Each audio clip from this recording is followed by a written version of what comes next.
A number of bombshell claims made by Prince Harry in an interview back in 2017 have been unearthed, showing he was having doubts about his life as a royal even before he stepped down from the firm with his wife, Meghan Markle.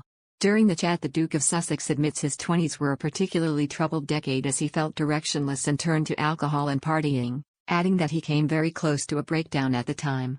His inner turmoil even led him to consider turning his back on royal life far before he actually did so in 2020, although back then he decided to stay out of loyalty to the late Queen Elizabeth. Here Express.co.uk looks back at the 8 most shocking revelations made by Harry when he spoke to Angela 11 6 years ago. In 2020, the Duke and Duchess of Sussex sensationally announced they would be stepping down as working members of the royal family, as they instead relocated to Montecito in California via a brief stint in Canada. While Meghan Markle has often been blamed for her husband's decision, it was in fact something he had been considering on and off for many years, reported the Daily Mail. He told Angela 11 that at one point he wanted out of the extraordinary privilege he was born into in favor of leading an ordinary life. Harry said he questioned whether being a royal would enable him to accomplish what he wanted, but said he decided to stay and try and work out a role for myself through charity work. However, eventually he and Meghan chose to leave to set up a home in the US and work on their Archewell Foundation, which unleashes the power of compassion to drive systemic cultural change.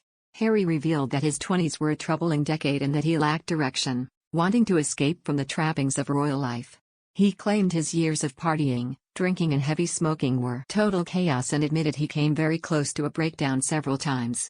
Much of his unhappiness came from bottling up his grief over the death of his mother, Princess Diana, who was killed in a car crash in Paris in 1997, just a few weeks shy of Harry's 13th birthday.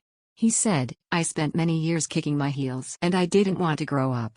However, at the age of 28, his brother Prince William recommended he seek professional help, which enabled Harry to dedicate his time to the philanthropic causes he supports to this day. One of the most astonishing claims made by the Duke was that no one in the royal family wants to be king or queen. As the younger brother of future King Prince William, Harry has drawn attention to the concept of the heir versus the spare, even going so far as to name his memoir Spare to further underline his status. However, in 2017 he said, "Is there anyone of the royal family who wants to be king or queen? I don't think so, but we will carry out our duties at the right time." He added that the monarchy are motivated by this sense of duty and their charity interests, explaining, "We are incredibly passionate with our charities and they have been chosen because they are on the path shown to me by our mother. I love charity stuff and meeting people." Some of the causes championed by the prince include mental health, conservation and supporting ex-servicemen and women, including those who have been severely injured while serving their country.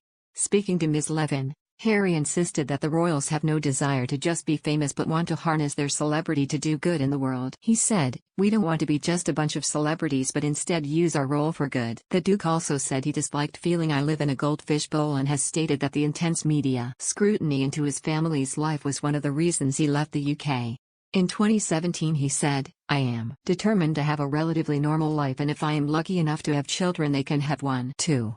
Even after leaving behind royal life, Harry and Meghan still hold their royal titles Duke and Duchess of Sussex, and earlier this year it was announced their children would also be bestowed with the titles Prince Archie and Princess Lilibet. Harry served in the army for a total of 10 years, including 2 tours of Afghanistan, one from 2007 to 2008 and the second from 2012 to 2013. He has always spoken fondly of his time serving, and he revealed his devastation when, after spending 10 weeks in Helmand province in 2007, his position was leaked and he had to be withdrawn for security reasons. He said, "I felt very resentful. Being in the army was the best escape I've ever had. I felt as though I was really achieving something. I have a deep understanding of all sorts of people from different backgrounds and felt I was part of a team." Harry added that while in the army, "I wasn't a prince, I was just Harry." Harry met his wife Meghan Markle in the summer of 2016 and they were engaged by the following November, with their lavish royal wedding on May 19, 2018 watched by millions around the world. Their first child Archie Harrison was born on May 6, 2019, with his little sister Lilibet Diana arriving on June 4, 2021.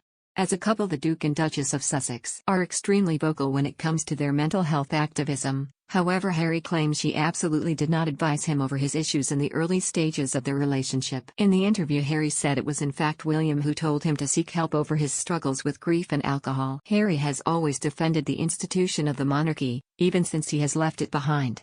In an interview with Tom Bradby to promote his book Spear in January 2023, he said he still believed in the monarchy but was not sure if he would have a part to play in its future.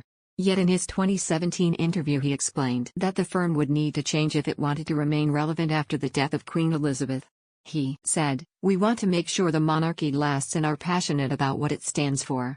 But it can't go on as it has done under the Queen. There will be changes and pressure to get them right." He added, "We are not doing this for ourselves but for the greater good of the people and the monarchy we represent. There is so much negative in the world. We as a family try to bring something positive."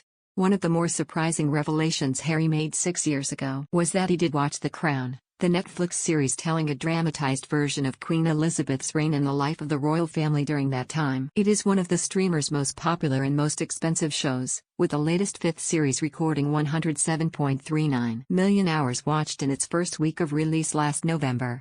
The Duke said about the show, "It's great, but I wish they'd stopped at the end of the first series. They absolutely must not move on to the younger generation." Harry and Meghan have now signed their own multi-million-dollar deal with the platform, with their docu-series Harry Meghan being released last December.